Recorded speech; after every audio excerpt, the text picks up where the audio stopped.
Hello दोस्तों, स्वागत है आपका अपने यूट्यूब चैनल इन कॉन्सेप्ट में। तो आइए आज हम लोग की क्लास 10 के लिए बायोलॉजी होगा। चैप्टर नंबर हमारा पर्यावरण। देखिए, हमारा पर्यावरण का आज हम लोग ऑब्जेक्टिव क्वेश्चन के अंतर्गत जितना भी आएगा ध्यान देंगे। देखिए, यहाँ पहला क्वेश्चन है कि पारिस्थितिकी तंत्र में ऊर्जा का स्रोत है। पारिस्थितिकी तंत्र अगर आप 8 नंबर चैप्टर जो है बायोलॉजी पढ़े होंगे तो आपको बताया गया हो कि सूर्य के प्रकाश होता है, ये पारिस्थितिकी तंत्र में ऊर्जा का स्रोत होता है। सबसे अधिक ऊर्जा कहाँ से मिलता है? तो इस सूर्य के प्रकाश से मिलता है। चलिए अगला क्वेश्चन है कि निम्न में कौन से समूहों में केवल जैव निम्नीकरण पदार्थ है? जैव निम्नीकरण पदार्थ में सारे गैर चीज होना चाहिए। तो घास फूस का चमड़ा ये सब उतना होगा लेकिन ज़्यादा नहीं होगा। घास, लकड़ी, प्लास्टिक। यहाँ देखिए फलों के छिलके हम लोग कचरे में बिकते हैं, जाने तने बिकते हैं, यही होगा केवल जैव निम्नीकरण पदार्थ। फलों के छिलके, केक एवं नींबू का रस ये सब जैव निम्नीकरण पदार्थ में आ जाते हैं। अगला क्वेश्चन नंबर तीसरा है, ओजोन के एक अणु में ऑक्सीजन के कितने परमाणु हैं? तो ऑक्सीजन ओजोन का फार्मूला जानते होंगे कि ओजोन के फार्मूला क्या होता है, वो 3, यानी कितने परमाणु हैं? तो 3 परमाणु हो जाएंगे। क्या परमाणु हो जाएंगे?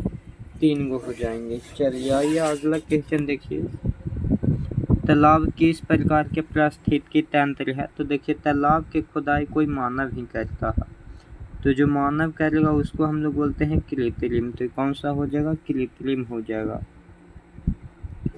चलिए अगला नेक्स्ट क्वेश्चन है, वायुमंडल में नाइट्रोजन की मात्रा है। तो वायुमंडल में नाइट्रोजन की मात्रा होता है 78%। ये आपका याद रखना है, वायुमंडल में नाइट्रोजन की मात्रा।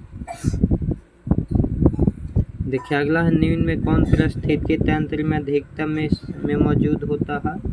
तो अधिकतम में मौजूद कौन होगा? उत्पादक। क्वेश्चन नंबर 7 है कि एक खाद्य श्रृंखला में तीसरे पोषीय स्तर पर हमेशा कौन रहता है? देखिए पहला पे कौन रहता है? पहला पे रहता है शाकाहारी, ये है जो फर्स्ट पे है। और यहाँ तीसरे पे बोल रहा है, तो यहाँ जिस प्रकार से दिया हुआ है तो ये मांसाहारी होता है तीसरे पर। मांसाहारी किस पे हो जाएगा? तीसरे पर, यही हो जाएगा। ओजोन परत का ह्रास मुख्यतः किसके द्वारा होता है? तो ओजोन परत का ह्रास हो जाएगा CFC, क्लोरोफ्लोरोकार्बन के द्वारा। मीथेन का आपसे सूत्र पूछेगा तो मीथेन के सूत्र होता है CH4। मीथेन के सूत्र आपको एग्जाम में पूछेगा तो मीथेन के सूत्र क्या हो जाएगा? CH4 हो जाएगा, ये पूछता है। ओजोन परत पाया जाता है, तो ओजोन परत पाया जाता है वायुमंडल के ऊपरी सतह में। कहाँ पाया जाता है? वायुमंडल के ऊपरी सतह में।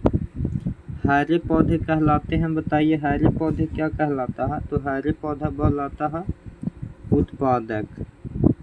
निम्नलिखित में किसके कारण वर्षा होती है? तो वर्षा किसको कारण होती है? CO2 के कारण। निम्न में कौन अनवीकरणीय ऊर्जा का स्रोत है? तो अनवीकरणीय ऊर्जा का स्रोत हो जाएंगे, देखिए अनवीकरणीय ऊर्जा का स्रोत ऐसे कोयला भी होना चाहिए, लेकिन बायोगैस दे रहा है यहाँ पे आंसर में। देखिए अनवीकरणीय ऊर्जा का स्रोत नहीं है, यहाँ नहीं बोल रहा तो ऐसा ही है। अगर हाँ बोलता कि अनवीकरणीय ऊर्जा का स्रोत है तब कोयला होता, लेकिन नहीं बोल रहा तो बायोगैस हो जाएगा। क्वेश्चन नंबर अगला है, पारिस्थितिकी तंत्र में ऊर्जा का प्रवाह किस दिशा में होता है? तो एक दिशीय होता है, एक ही दिशा में।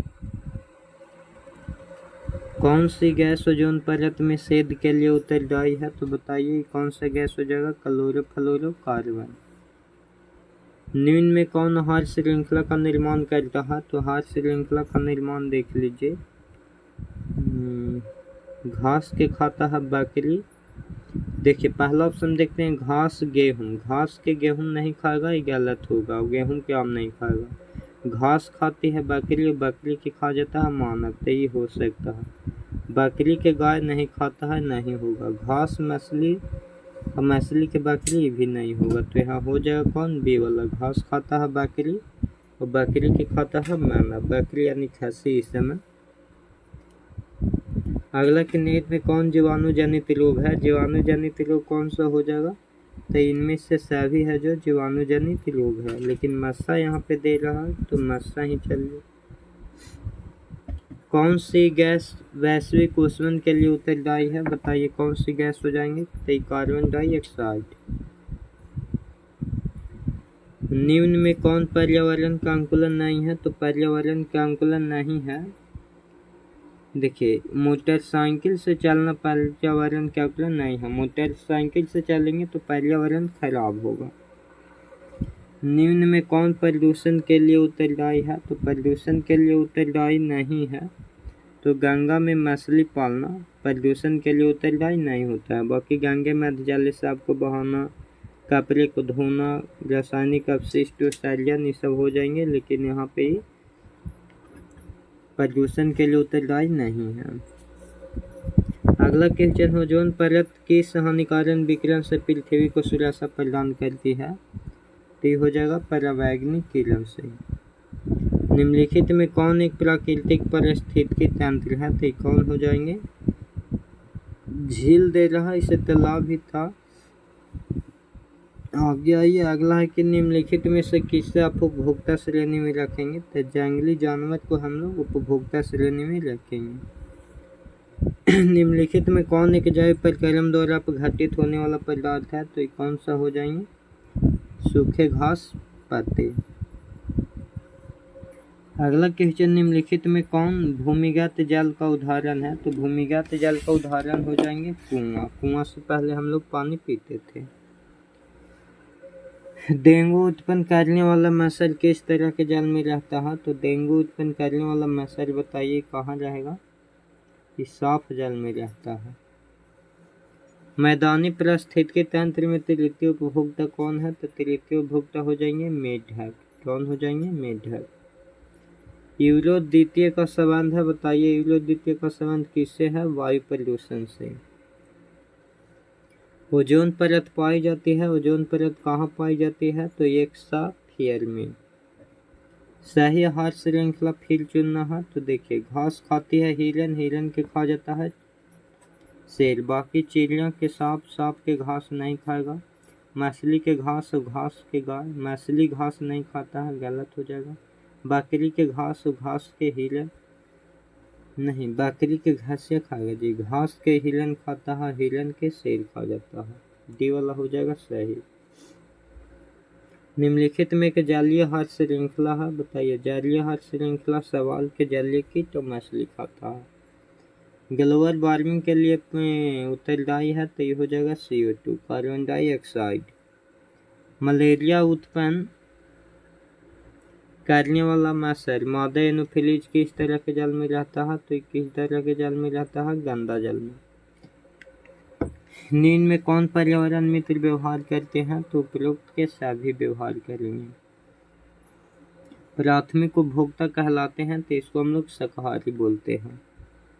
इनमें कौन मुर्दाखोर है, तो चील, सियार, कौवा सब मुर्दाखोर है। इनमें एक उत्पादक है, तो एक उत्पादक हो जाएंगे पौधे।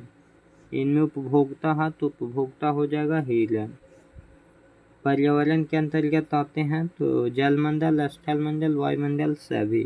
इनमें कौन पर्यावरण के जैविक घटक नहीं है, तो ये हो जाएंगे वायु।